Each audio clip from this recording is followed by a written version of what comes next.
3, 2, 1.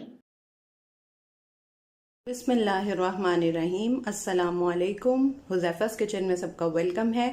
आज मैं लेके आई हूँ आप लोगों के लिए चीज़ ऑमलेट बनाने का तरीका, जो कि बहुत आसान है। आप लोग बनाते भी होंगे, बट मेरे स्टाइल में है और डिफरेंट है और जल्दी से रेडी हो जाता है।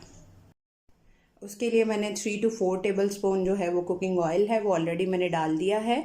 और एक प्याज जो है वो उसको मैंने कट कर लिया है। एक टमाटर है, एक हरी मिर्च है, अगर आप लोगों को ज़्यादा पसंद है आप ज़्यादा ले सकते हैं। एक चीज़ का स्लाइस है, 2 अंडे हैं, उसको बीट कर लिया है। और नमक है हाफ़ टी स्पून, और हाफ़ टी स्पून जो है वो काली मिर्च है, हाफ़ टी स्पून लाल मिर्च है और half tea spoon chaat masala है। अब इसको जो है वो हम ऐड करते हैं, स्टार्ट करते हैं वीडियो को। सबसे पहले इसमें स्पाइस ऐड करेंगे और ये अपने प्याज और टमाटर और हरी